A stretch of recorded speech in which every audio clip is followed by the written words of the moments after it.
Boa noite, irmãos. Todos sejam muito bem-vindos. Tomem os seus assentos, sem demora. Bom, em primeiro lugar, quero parabenizar todos os pais nessa noite. Que Deus abençoe a todos. É tão bom ser pai. E se você é pai, você recebeu um presente do céu, certamente, que é o seu filho.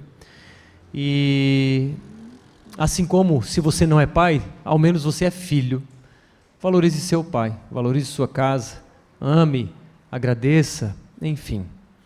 Mas não estamos aqui para falar de pais humanos. Estamos aqui para falar do nosso Deus.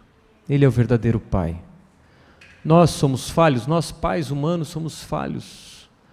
O nosso verdadeiro Deus, Ele é pai, Ele é o pai perfeito. E hoje vamos falar sobre uma parábola muito conhecida, chamada parábola do filho pródigo. Mas nós não vamos falar sobre o filho pródigo, nós vamos falar sobre o pai pródigo. Essa parábola, irmãos, talvez você tenha ouvido ela de um jeito totalmente diferente do que eu vou falar hoje, porque essa parábola não está falando sobre um filho pródigo. Essa parábola está falando sobre um pai. Então, no dia dos pais, nós vamos falar sobre esse pai, que está lá em Lucas capítulo 15, do verso 11 em diante. E já já a gente vai ler o texto. Mas antes de ler o texto, eu quero falar algumas coisas que têm acontecido em nosso meio atualmente. Certamente todos vocês, ou a maioria de vocês, viu o rolo que deu na internet com a famosa Tammy Gretchen. A filha da Gretchen, ou o filho da Gretchen, já não sei mais. E você deve ter visto que ela era uma mulher, agora ela decidiu ser homem, e ela foi homenageada no Dia dos Pais por uma marca de cosméticos aí. E essa marca homenageou a Tammy, como um pai. E isso causou um rebuliço, porque afinal de contas ela tem útero. Ela não tem próstata. Agora, alguém com útero é pai? Tudo bem, a gente entende que diversas mães fazem a figura de um pai. Agora, em sua essência, será que ela é pai? E começou uma grande discussão na internet. Moralistas, conservadores de um lado, liberais do outro lado. Uns dizendo, que absurdo! Ela é mulher, ela tem útero, isso está errado. Outros dizendo, que avanço que tivemos na inclusão, na ideia de abaixo ao preconceito. Então, conservadores de um lado, liberais de outro. Moralistas de um lado, libertinos de outro. Moralidade e liberdade. E aí isso tem aflorado de uma forma intensa em nossos dias, irmãos. Guerras ideológicas. Se você não está por dentro disso, intere-se. Guerras filosóficas, bandeiras de filósofos têm sido levantadas. Moralismo de um lado, a moralidade, princípios, costumes, e por outro lado, liberdade. Quero fazer o que eu bem entendo e assim eu vou fazer. Quero chamar a atenção para vocês sobre o que está por trás de tudo isso. Nós precisamos enxergar além daquilo que os nossos olhos veem. Precisamos enxergar o que está atrás da ideia de lutar por princípios morais. Bruno, quer dizer que então a gente não precisa falar de princípios morais cristãos? Não é isso. Mas agora eu te pergunto, se você disser para um homossexual, você está errado, você acha que isso vai surtir algum efeito na vida dele? A palavra diz que em Colossenses, eu não lembro o texto exato, mas diz algo assim, esses mandamentos têm aparência de piedade, mas não têm poder nenhum para refrear as paixões da carne. Irmãos, vamos acordar? Vocês acham realmente que um cristão conservador, quando diz para um liberal, um progressista, que ele curtir a vida do jeito dele, ele está errado, você acha que isso vai surtir efeito? E eu te pergunto, quando você fala que ele está errado, o seu intuito é realmente conquistar o coração dele? Ou é simplesmente apontar o dedo na ferida dele? Sabe por quê, irmãos? Nós somos hipócritas. Nós amamos rebaixar pessoas. Nós amamos dizer que estamos certos e eles estão errados. Nós amamos quando alguém está no pecado. Essa é a verdade. Nós amamos apontar o dedo. E vocês acham, de novo, que tem poder dizer que ele está errado? Irmãos, a guerra não é entre conservadores e liberais. A guerra, irmãos, é contra principados e potestades. Você acha que moralidade vai converter alguém? Você canta de galo porque cria o seu filho segundo os costumes morais da sociedade ocidental? Você acha que isso vai levar ele para o céu? Você acha que porque você paga impostos, não trai a sua esposa, o seu esposo, porque você segue uma vida reta, você acha que vai para o céu por causa disso? Você está equivocado, irmãos. Então a guerra não é entre conservadores e liberais. A guerra é contra principados e potestades. Nós não temos que converter liberais ao conservadorismo. Nós temos que converter ímpios ao cristianismo. Conservadorismo não é cristianismo.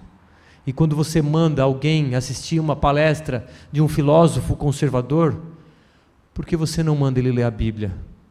Por que você não manda ele ouvir o pai de todos os filósofos, Jesus Cristo? O poder em converter o outro não está na sua habilidade de argumentar. O poder de converter o outro está no Evangelho, na proclamação das boas novas.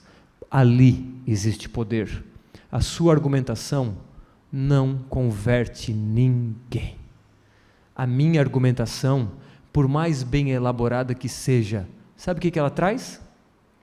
Inimizades.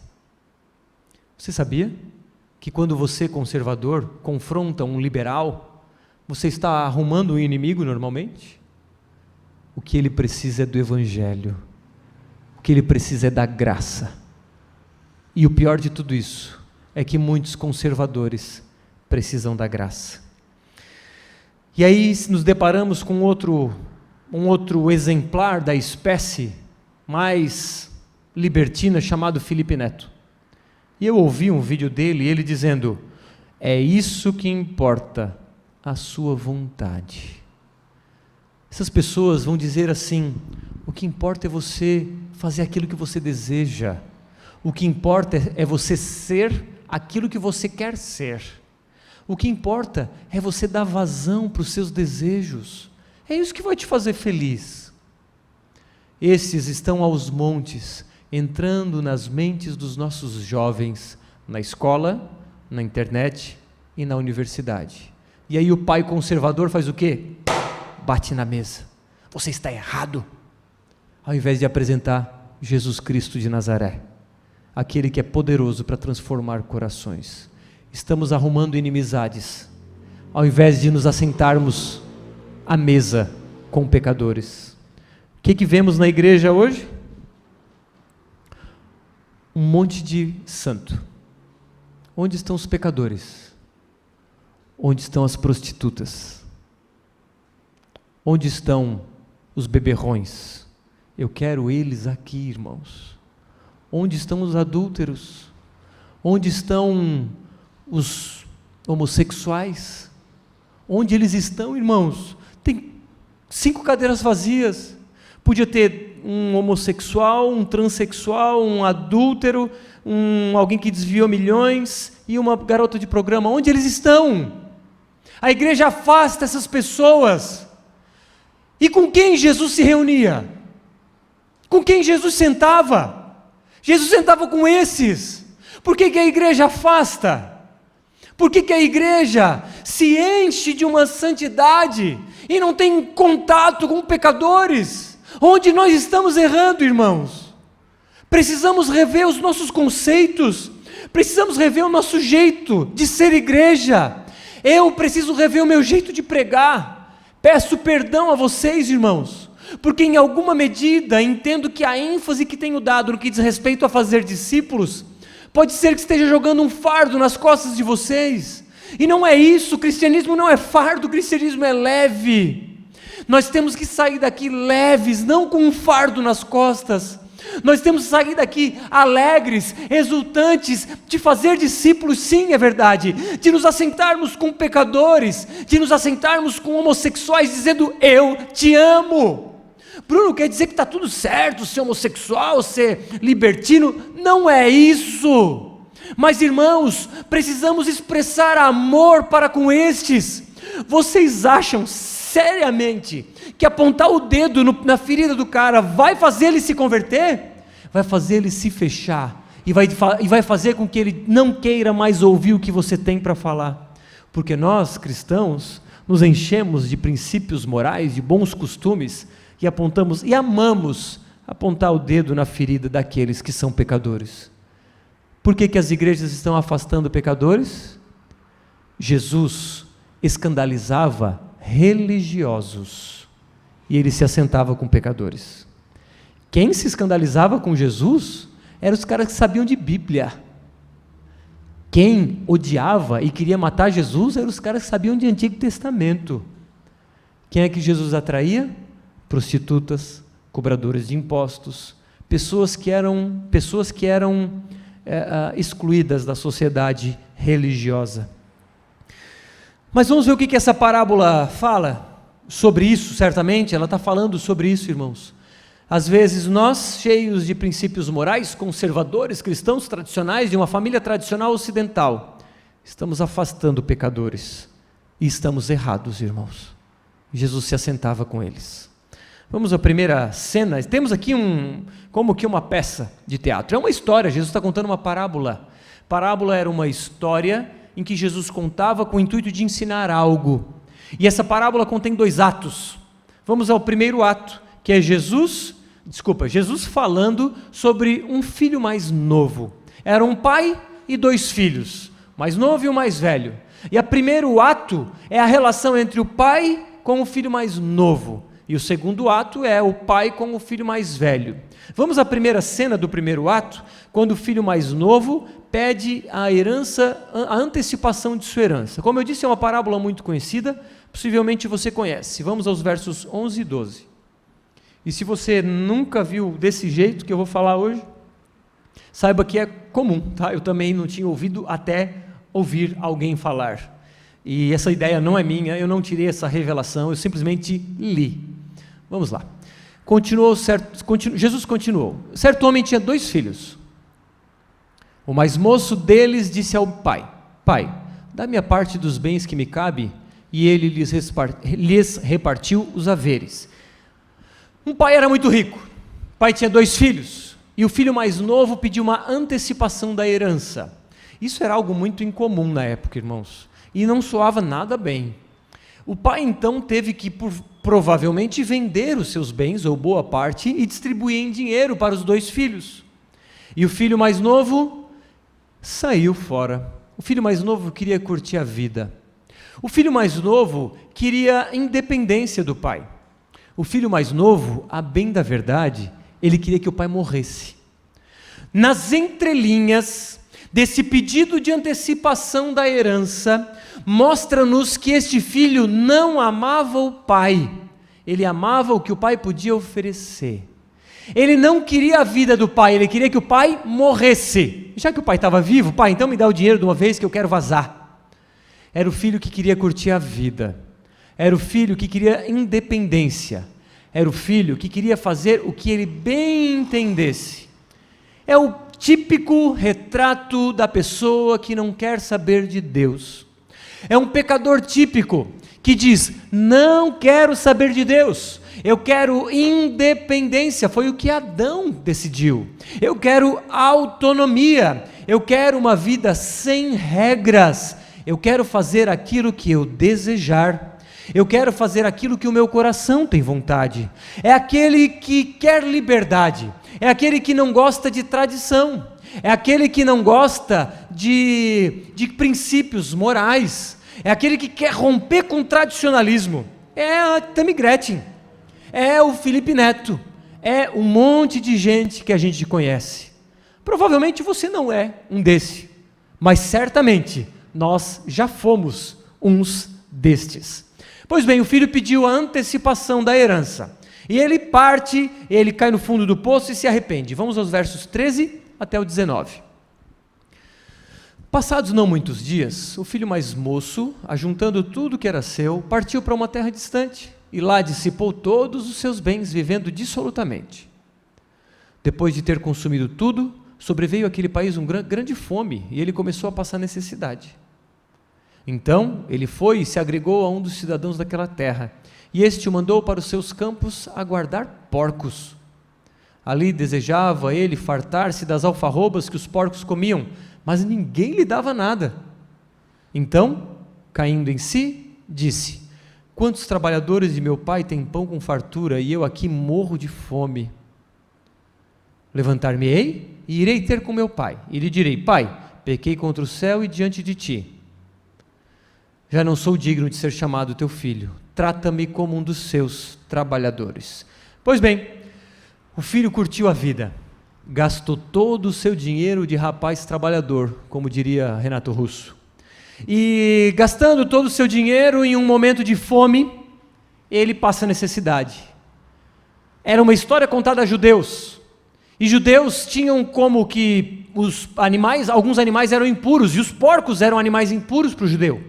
E este cara estava cuidando de porcos, justamente de porcos, e ele estava com fome, e ele tinha desejo de comer aquilo que os porcos comiam. O cara chegou no fundo do poço. O cara então, que queria liberdade, que queria curtir a vida sem regras, chegou no fundo do poço, até que um dia ele caiu na real. Irmãos, todos nós que fomos regenerados, em algum momento estávamos no fundo do poço, e em algum momento caímos na real. Espero que assim todos tenham caído nessa real. Eu caí na real em 2013, eu estava no fundo do poço, não a olhos vistos, eu não estava vivendo na rua, dependente de crack, perdido família, perdido tudo, não, eu estava com uma vida em que alguém que olhasse de fora diria: esse cara deve ser o homem mais feliz do mundo, mas eu sabia a tristeza que eu carregava dentro do peito, só eu sabia do vazio que eu carregava dentro de mim, e eu então deparei com aquela tristeza, eu então caí na real, e disse: vou voltar para a casa do pai. Esse cara voltou para a casa do pai, e ele pensou o quê? Eu vou pedir para ser trabalhador do meu pai, porque sendo trabalhador eu vou poder pagar a dívida que eu tenho. Esse era o plano dele, voltar, dizer: pai, me emprega aí junto aos teus trabalhadores, vou morar na cidade junto com os trabalhadores, mas venho aqui para prestar o serviço para o senhor, e assim eu vou poder pagar a dívida.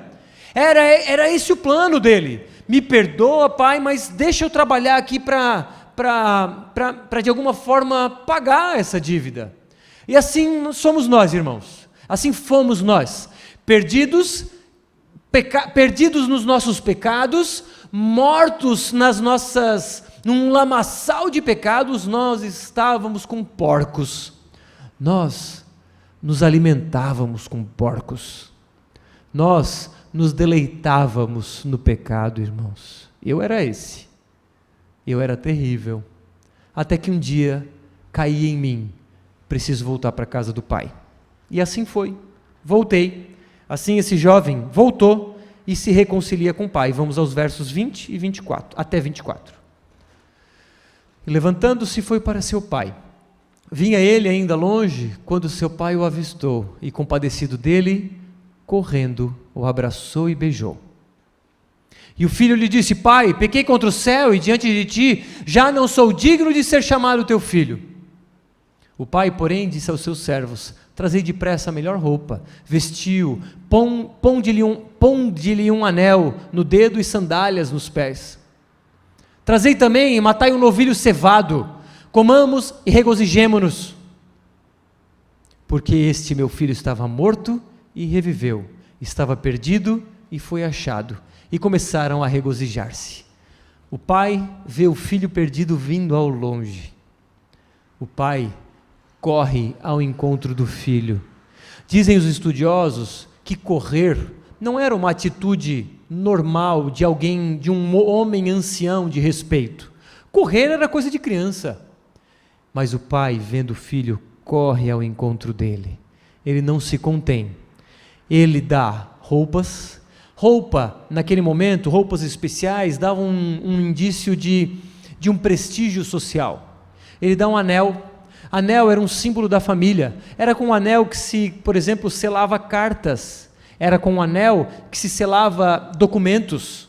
Então o anel demonstrava que o filho estava sendo restaurado à família. Ele dá sandálias, porque quem andava descalço era escravo. E ele dá uma festa. A outra versão fala que ele matou um novilho gordo. Era um bezerro muito grande e gordo, que era morto em ocasiões especiais. Era caro.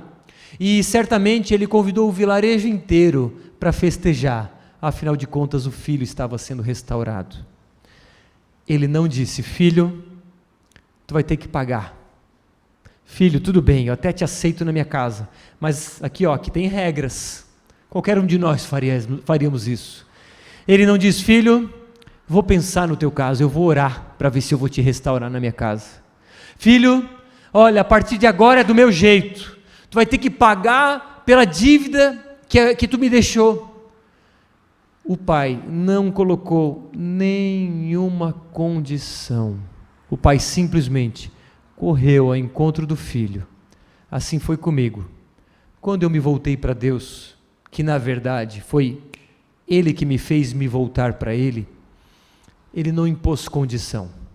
Ele não disse: Bruno, eu te aceito na minha família, mas tu vai ter que seguir regra, Bruno. Bruno, tu pode ir para a igreja, mas é o seguinte, na igreja tem regra a cumprir. Tem uma roupa a usar, tem a música para ouvir, tem o que tu pode e o que tu não pode fazer. Balada, esquece, bebida, esquece, etc, etc. Faça isso, faça aquilo. Deus não impôs nenhuma condição para mim. Quem sou eu para impor condição na vida de vocês? O pai simplesmente aceitou o filho. Isso é cristianismo, irmãos. Cristianismo é nós nos voltarmos para Deus e Ele não colocar nenhuma condição para sermos aceitos por Ele. Nós fomos aceitos, não porque fizemos algo de bom, mas porque simplesmente dissemos sim. O pai fez uma festa, fez um banquete, disse: filho, vem que eu vou fazer uma festa para ti. Esse banquete representa a eternidade. E ele diz: filho, filha, eu te convido a estar nesse banquete. Diga sim, e você estará sentado com o Pai. E assim então, fomos restaurados na família de Deus, fomos restaurados, o filho mais novo foi restaurado. Isso mostra um amor incondicional do pai para com o filho, isso mostra um amor incondicional do Pai Deus para conosco. Isso é cristianismo. Cristianismo não é um conjunto de regras.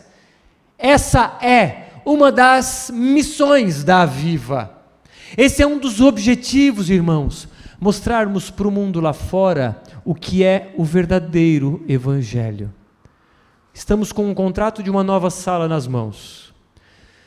Dentro em breve estaremos nessa nova sala, bem no centro da cidade, e temos uma multidão para alcançar. Nós vamos focar nestes perdidos. Vamos focar naqueles que carecem da glória de Cristo. Vamos focar nos irmãos mais novos, nas prostitutas, nos adúlteros, nos beberrões, porque eles carecem da glória de Cristo. E aqui chega ao final da história, como muitas vezes ouvimos. Mas será que é o fim? Precisamos olhar o contexto e vamos identificar que não é o fim. No verso 1 e 2 desse capítulo, olha só. E aqui é que começa a ficar interessante. Aproximavam-se de Jesus todos os publicanos e pecadores para ouvir. Olha só, publicanos, cobrador de impostos, e pecadores. Jesus está falando que esses aí são os irmãos mais novos. Mas tinha os fariseus e os escribas que murmuravam dizendo: este recebe pecadores e come com eles. Agora entra o irmão mais velho. Agora entra os religiosos. aqueles que criticavam Jesus porque ele se sentava com pecadores. Vamos ver o que o texto fala sobre o irmão mais velho? Agora entramos no ato 2, cena 1, a indignação do filho mais velho, verso 25 ao 28. Ora, o filho mais velho estivera no campo, e quando voltava, ao aproximar-se da casa, ouviu a música e as danças. Chamou um dos criados e perguntou-lhe o que era aquilo.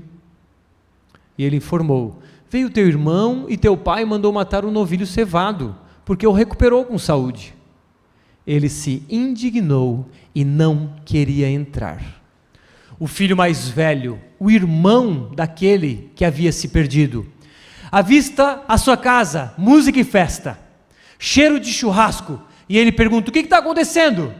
O teu irmão voltou, aquele que havia se perdido foi restaurado, o teu pai mandou matar um novilho gordo, a festa, a vizinhança toda está alegre para comemorar o retorno do teu irmão. O quê? Aquele pecador, aquele que gastou o dinheiro da herança com prostitutas, aquele que desonrou o nosso nome, eu não vou entrar nessa festa. O irmão mais velho estava indignado com a restauração do irmão mais novo. Por quê? Nós não paramos para nos perguntar. Por que o irmão mais velho estava indignado com a restauração do irmão mais novo? Vamos ver nos versos 28 a 32. Segunda linha. Saindo, porém, o pai procurava conciliá-lo. Mas ele respondeu a seu pai: há tantos anos que te sirvo, sem jamais transgredir uma ordem tua, e nunca me deste um cabrito sequer para alegrar-me com os meus amigos. Vindo, porém, este teu filho, ele não chama de irmão, olha só. Vindo, porém, este teu filho, que desperdiçou os teus bens com meretrizes, tu mandaste matar para ele o novilho cevado. Então lhe respondeu o pai: meu filho, tu sempre estás comigo, tudo que é meu é teu. Entretanto, era preciso que nos regozijássemos e nos alegrássemos, porque esse teu irmão estava morto e reviveu, estava perdido e foi achado. Irmãos, o pai diz: querido filho, a herança foi distribuída, e naquele tempo, o filho mais velho tinha direito a 2/3 da herança. Lembra a ideia de unção dobrada? De herança dobrada, de Elias e Eliseu? É sobre isso, irmãos, não é poder dobrado, é a herança dobrada, porque o irmão mais velho tinha direito à herança dupla, o irmão mais novo, então, nesse caso, ganhou 1/3 da herança, e o pai disse: meu filho, tudo que eu tenho é teu, vamos nos alegrar, vamos festejar, porque o teu irmão estava morto e reviveu. Agora eu te pergunto, por que o irmão mais velho estava indignado? Porque ele não queria redistribuir a herança. Porque ele sabia que o irmão mais novo vindo, os 2/3 da herança que eram dele, ele ia ter que distribuir com aquele que estava vindo. O que nos mostra que ele estava mais interessado no dinheiro do pai do que na felicidade do pai. Ele estava mais interessado no que o pai poderia proporcionar de bênçãos do que propriamente no relacionamento com o pai. Isso nos mostra que, a bem da verdade, o irmão mais velho tinha uma obediência interesseira. Ele obedecia todas as regras do pai, porque ele, a bem da verdade, não amava o pai, ele amava o que o pai poderia proporcionar. Aquela situação revelou o coração dele e mostrou para ele e para nós que o verdadeiro irmão mais velho é o religioso que não está interessado em se relacionar com o pai, ele está interessado na bênção, ele está interessado na vitória, ele está interessado em ir para o céu, e ele acha que a sua obediência vai trazer benefícios diante de Deus. No fim das contas, os religiosos estão tão perdidos quanto os filhos mais novos. Se você fala frases como: eu vou ao culto, então mereço ser abençoado, eu dou o dízimo, então mereço prosperar, Eu sou obediente a Deus, então eu mereci para o céu. Você é um irmão mais velho e você está tão perdido quanto o irmão mais novo. O texto nos mostra que o filho mais velho, a sua obediência, olha só, a obediência do filho mais velho afastava ele do pai. Irmãos, a obediência interesseira afasta nós de Deus tanto quanto o pecado deliberado. Você sabia que aquele que abre mão de Deus e vive uma vida imoral e dissoluta está tão longe quanto aquele religioso que sabe tudo de Bíblia, mas acha que merece alguma coisa diante de Deus? Era para esses que Jesus estava apontando o dedo nessa história. Jesus estava tocando na ferida dos religiosos. Jesus, com essa história, está dizendo que os religiosos estavam tão afastados de Deus quanto os desobedientes. Jesus está mostrando que a obediência interesseira, ela afasta de Deus tanto quanto o pecado deliberado. É loucura isso, irmãos, saber que você é obediente e talvez você esteja tão distante de Deus quanto alguém que está ali numa zona de prostituição agora. Porque se a obediência tem motivação para receber algo em troca, você está perdido. Isso é terrível. Por isso que os fariseus nessa hora não estavam enxugando suas lágrimas com uma história muito linda. Eles estavam bufando de raiva de Jesus, porque Jesus nesse momento apontava o dedo para a ferida deles, porque as suas boas obras eram obras de autojustiça. É eu fazer o bem para receber algo em troca, é eu dar o dízimo para me livrar do devorador, é eu vir no culto para ter uma semana de vitória, é eu fazer boas obras para receber a salvação. Barganha. Jesus procura verdadeiros adoradores, Jesus não procura barganhadores. Os barganhadores estão distantes de Deus e não percebem. Por que a igreja afasta, repele pecadores? Porque a igreja está repleta de santos, daqueles que vestem uma capa de super santos e que afastam pecadores porque se colocam no degrau superior e dizem: você é pecador, você não alcançou o meu nível de santidade, o meu relacionamento com Deus é diferente do seu, porque eu sou pastor.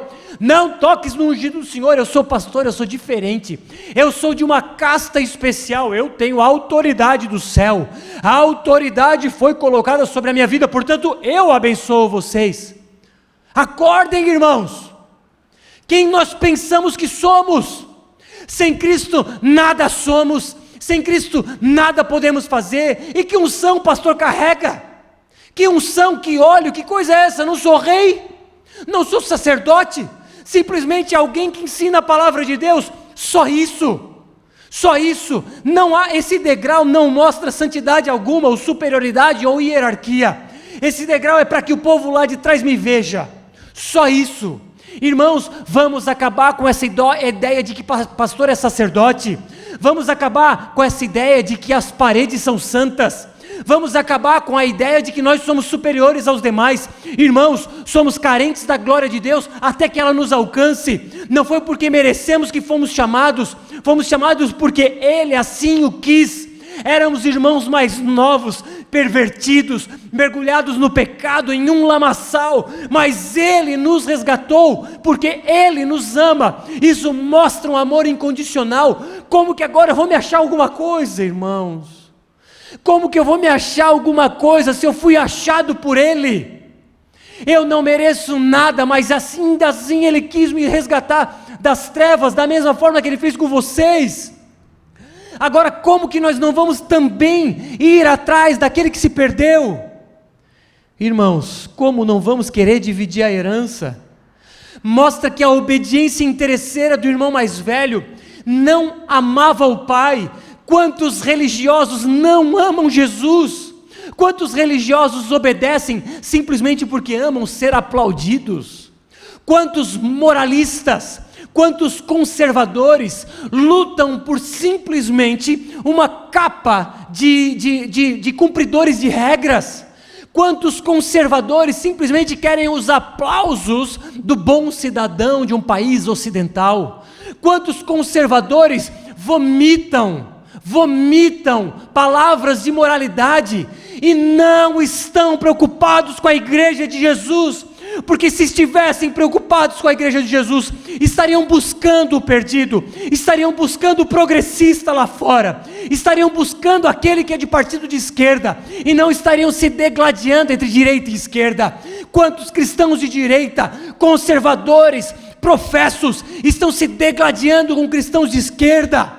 Quando que a igreja de Jesus vai acordar, em que a igreja é apartidária, aliás ela é suprapartidária, não defendemos partido político, não defendemos filósofos, defendemos Jesus Cristo, morto e ressurreto. Ele é o nosso grande mestre, é as palavras dele que tem que ser proferidas, não são palavras de filósofos humanos, tampouco de pastores, é a palavra de Deus que tem que ser pregada. Ao invés de brigarmos com liberais, ao invés de brigarmos com progressistas, de mensagens na internet para ofender os caras, vamos nos assentar à mesa com eles, vamos oferecer um banquete para que eles se deleitem e sejam amados, porque o que eles precisam é de amor. O que Jesus fez por mim foi me amar ao invés de me confrontar, e nós que fomos amados estamos confrontando aqueles que merecem amor, ou que esperam amor. Estamos nos degladiando entre direita e esquerda, conservadores e liberais, Bolsonaro e Lula, filósofo A e filósofo B, quando vamos simplesmente oferecer o evangelho, fazermos discípulos, pregarmos as boas novas. Precisamos sentar com pecadores. Nós religiosos queremos muitas vezes, na verdade, a bem da verdade é manipular Deus, porque quando eu acho que como eu sou obediente, Deus merece me honrar. O quê? Deus vai te honrar pela tua obediência? Quem tem que ser honrado é Cristo. Nós não fazemos mais do que a nossa obrigação. Obediência, não por obrigação, e coloco entre aspas essa palavra, mas é um ato de amor, é um ato de gratidão, é uma expressão de amor, é simplesmente corresponder àquele que te amou em primeiro lugar.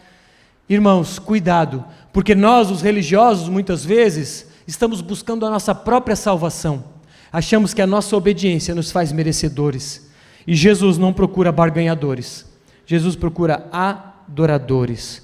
Filhos mais velhos amam a reputação. Filhos mais velhos amam ser aplaudidos porque eles são um bom pai de família, porque eles cuidam dos seus filhos segundo os princípios morais. Amam isso. Onde está o Evangelho? Claro que o Evangelho preza por moral, é óbvio, ninguém vai negar isso, mas o Evangelho não é moralidade, passa pela moralidade. O Evangelho é muito mais do que isso, e vamos entender o que é o Evangelho na sequência do texto, ou da explicação. Quantos irmãos, você deve conhecer, quantos que eram irmãos mais velhos, amavam obedecer, viviam na igreja obedecendo, trabalhando naquele ativismo louco, e hoje estão perdidos. Sabe por quê? Porque eles colocaram um fardo em suas costas de obediência, talvez até outras pessoas colocaram esse fardo, e eles não aguentaram. Hoje vivem uma vida dissoluta, imoral, perdidos por aí. Quantos eu conheço, irmãos, que estavam na igreja orando, dizimando, servindo, mas a bem da verdade, eram irmãos mais velhos, que não se relacionavam com Jesus, simplesmente obedeciam regras, e cristianismo não é cumprimento de regras, cristianismo não é simplesmente um código de conduta moral que você deve seguir, cristianismo é relacionamento com o Pai, cristianismo é o pai correr ao encontro do filho que se perdeu. Irmãos, os dois filhos estavam perdidos.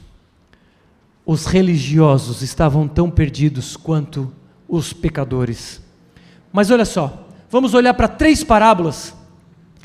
Precisamos entender, esse texto que nós lemos aqui, ele é antecedido por 2 outras parábolas. Primeira parábola, o pastor que vai atrás da ovelha perdida. Ele tinha 100 ovelhas, uma se perde. Ele vai atrás da ovelha que se perdeu. Segunda parábola, uma mulher tinha 10 dracmas, 10 moedas, uma se perde. Ela vai atrás da dracma que se perdeu. Ambos encontram, uma ovelha, a outra a dracma, e fazem festa por causa desse encontro. Terceira parábola é a parábola em questão. O filho mais novo se perde. Quem vai atrás do filho? Ninguém. Primeira parábola, vai o pastor atrás da ovelha. Segunda parábola, vai a mulher atrás da dracma. Terceira parábola, ninguém foi atrás do filho que se perdeu. Por quê? O que Jesus está querendo ensinar? Jesus está querendo ensinar que quem deveria ir atrás do filho que se perdeu era o irmão mais velho. Era o irmão mais velho que deveria pagar o preço de ir, como o texto diz, a uma terra distante, porque o irmão mais novo estava numa terra distante. Jesus está dizendo que era você, religioso, que deveria pagar o preço e ter ido lá buscar o irmão mais novo. Sabe o que Jesus está dizendo, irmãos? Que existe um irmão mais velho ideal. Sabe quem é o irmão mais velho que pagou o preço para ir a uma terra distante e resgatar nós, pecadores? Jesus é o irmão mais velho. Jesus está dizendo para o religioso, você deveria ir atrás do irmão, mas eu vim atrás daquele que se perdeu. Jesus é o irmão mais velho ideal, é aquele que paga o preço para restaurar a comunhão do irmão mais novo, porque o filho mais velho deveria pagar um preço literalmente, ele deveria viajar, e iria custar dinheiro, ele deveria redistribuir a sua herança, isso ia custar dinheiro, e ele não queria pagar o preço, porque ele não estava interessado na felicidade nem do pai, nem na restauração do irmão, ele estava interessado nele mesmo. E nós, irmãos mais velhos, muitas vezes estamos interessados em nós mesmos, e não naquele que se perdeu. Aí Jesus vem e esfrega na nossa cara: eu vim de uma terra distante, eu paguei o preço, ele é o nosso irmão mais velho, o perfeito irmão mais velho, que se destituiu de sua glória, abriu mão de sua santidade e majestade, veio à terra, se humilhou, se tornando igual à sua criação, e não só isso, se não bastasse, foi à cruz, foi humilhado, cuspido, foi crucificado, foi transpassado, a coroa de espinho em sua cabeça, foi com uma lança sendo fincado no lado, verteu sangue até verter água. Ele pagou o preço para me restaurar, porque eu estava lá junto aos porcos naquele lamaçal, e ninguém foi atrás de mim, a não ser Jesus. Jesus me resgatou, e ele diz para os religiosos: ei, vocês não resgatam ninguém, quem restaura sou eu, e vim aqui para dizer que vocês estão perdidos, mas há espaço para vocês também, mas acordem. Por que a igreja tem repelido pecadores? Porque a igreja está repleta de religiosos, porque a igreja está repleta de pastores religiosos, e eu, quanto que às vezes a minha fala é uma fala religiosa, me perdoe, irmãos, é o anseio de querer ver a obra de Deus espalhando pela cidade. Às vezes colocamos fardo nos ombros de vocês, e ao invés de olhar para uma árvore que não dá fruto, e ao invés de chacoalhar essa árvore para dar fruto, precisamos tratar a terra e a sua raiz. Irmãos, entendi que para que você se apaixone pela obra de Cristo, a saber, fazer discípulos, você precisa estar apaixonado por Jesus. Só se apaixona pela obra de Jesus aquele que se apaixona por Jesus. Ao invés de chacoalhar a árvore, decidimos: vamos cuidar da terra, vamos continuar apresentando Jesus e esperar que, natural ou sobrenaturalmente, os frutos venham. Irmãos, não vamos mais repelir pecadores, vamos nos alertar um ao outro, e vamos mostrar que o irmão mais velho é que nos salvou. Agora, se o irmão mais velho foi buscar, o irmão mais novo, que somos nós, da mesma forma nós devemos fazer, irmãos. Jesus nos usa para irmos atrás dos pecadores. Vimos aqui que o pai da história é Deus, e ele convida para um banquete, e ele convida os 2 filhos para o banquete. O mais novo vem e se alegra, o pecador, o religioso não entra. O religioso não quis entrar no banquete. Percebe a alfinetada que Jesus estava dando nos religiosos? Por isso que eles estavam malucos com Jesus. É por isso que os religiosos ficam malucos com a gente. Porque a gente diz, desse jeito, abre mão da tua habilidade de achar que é obediente. Abre mão das tuas obras de autojustiça. Mas, venha ao banquete. Jesus chamou o irmão mais velho ao banquete. O irmão mais velho não quis. Irmãos, parece escandalizar, e escandaliza mesmo, religiosos que não abrem mão da sua autojustiça, da sua obediência interesseira, não entrarão no banquete. Jesus não faz exigências, ele simplesmente convida.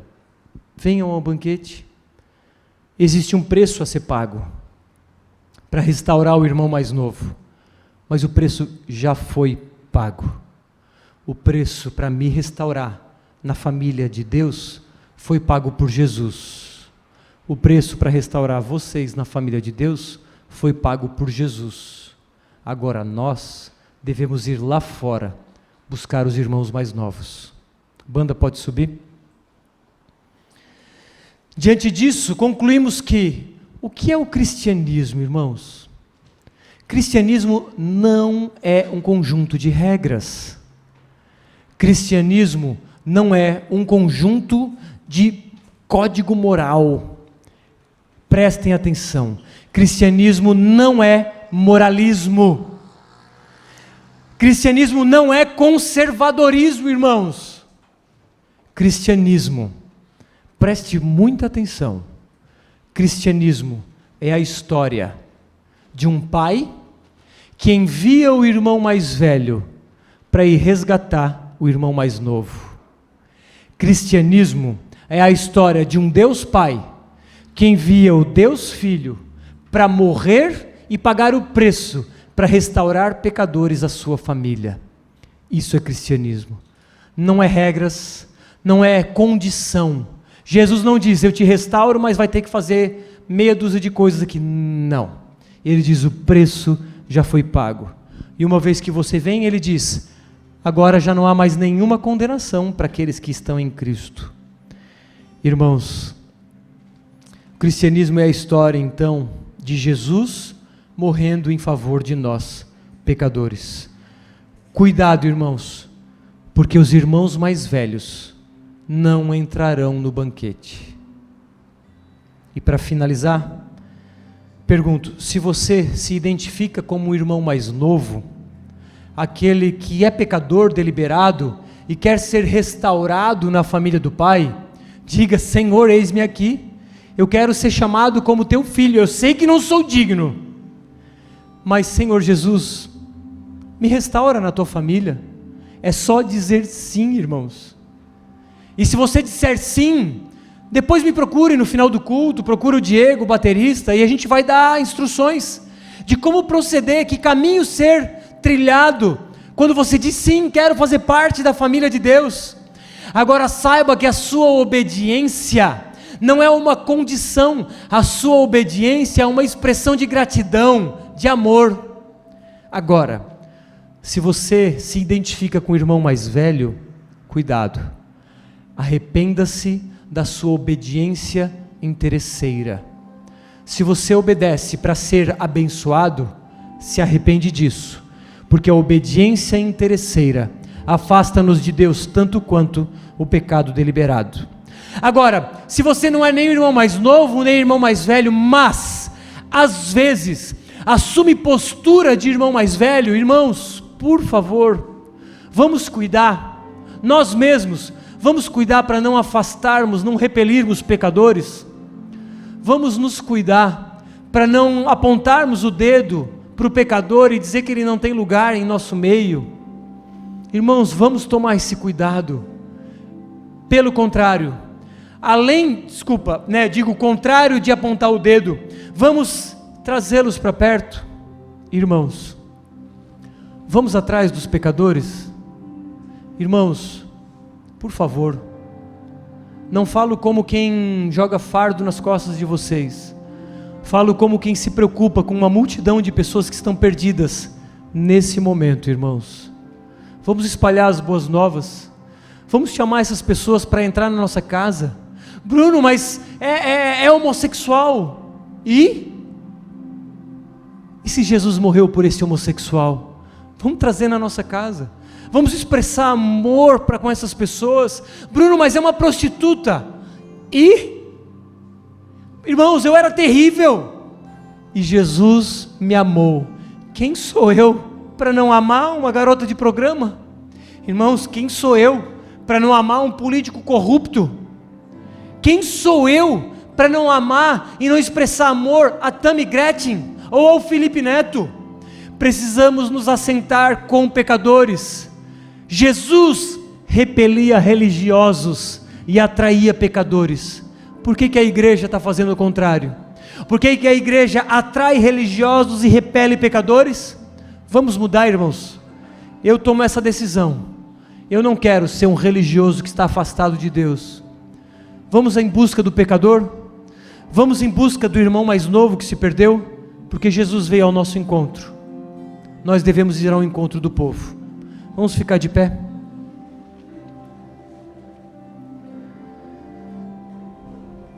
Jesus, que sejamos impelidos a irmos atrás daqueles que perecem. Nós estávamos perdidos, mortos em delitos e pecados, mergulhados em um lamaçal com porcos, mas o Senhor Jesus veio de uma distante terra, abriu mão de sua majestade e sua glória, se fez igual a nós, morreu por pecadores, morreu por quem não merecia. O Senhor pagou o preço para nos restaurar a família de Deus.